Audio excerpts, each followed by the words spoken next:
Okay, so to give a little history on the PPP loan or the SBA loan, it was an emergency loan because we have a pandemic going on, and the government wanted to try to make sure that it could still stimulate the economy while at the same time have people stay home.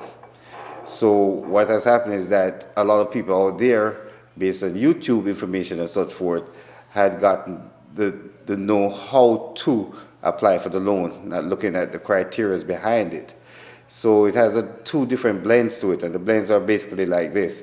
On the first side, if you are really truly entitled to it, once you have your W-2 employees, you have your utilities, and you have your rent to pay, it's broken down in different percentages. 75% went to the employees, and they had to be W-2 employees, could be 1099 employees. And then the remainder of the 25% went to utilities and rent. Now, the good part about it is that they were trying to help the economy. They gave the money out. The people now were supposed to allocate that money to doing that specific instructions that they were supposed to do. A lot of people got the money, and instead of paying payroll, they actually used the money for their personal use. So that became against the law. They didn't pay the rent. A lot of them put numbers there that didn't exist because they realized that the more they put, the more they would receive, and there was no restriction because they didn't actually physically check out. They doing a background check on the system to make sure that the people that are applying was really truly entitled to it.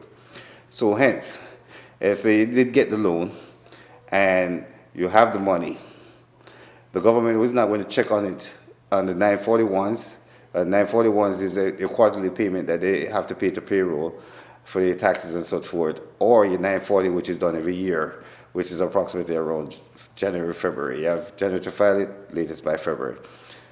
So if they follow the criteria and actually pay themselves and pay the employees, pay the rent and utilities and have the documentation for that, then they could get 75% of the PPP loan forgiven, which would be great, which will reduce the amount of money they owe and also help the company to grow. Because the idea behind it is that if I kept your office open and I paid you your bills and everything for 3 months, the money that you're having there, making for the 3 months, you're supposed to take that money and reinvest it back in the business. So you have 6 months, and they were thinking hopefully by that time the pandemic will be over and the country will be back to normal.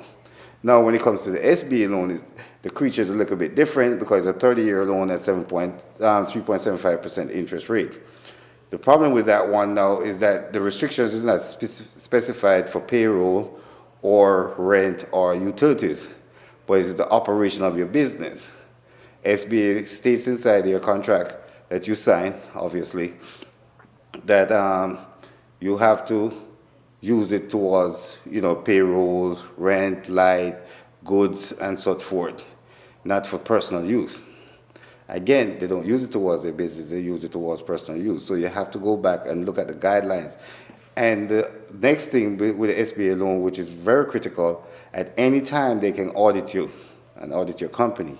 And if they audit the company and you don't have the records recorded for exactly what was done, then they have the right to obviously lock you up and give you prison time. Now, some people out there do get their money, and the government is more lenient because it's more understanding this time around, based on the normal circumstances, will be more aggressive by the fact that they will tell the person, okay, you got this money, we went back in your account, we retrieved your funds, and you're short 20 grand, for example, and you have 45 days to pay it. If you don't pay it, they'll come get you. Now, how would they catch you in the long run? You might get the money and you might say, oh, I have the money, I went and bought me a Gucci shoes, I want a Fargan belt, a Rolex watch, a Ferrari, a Lamborghini, and so forth. But they did not think that the United States government already have your Social Security number, your bank account number, a copy of your driver's license, so they know how to find you.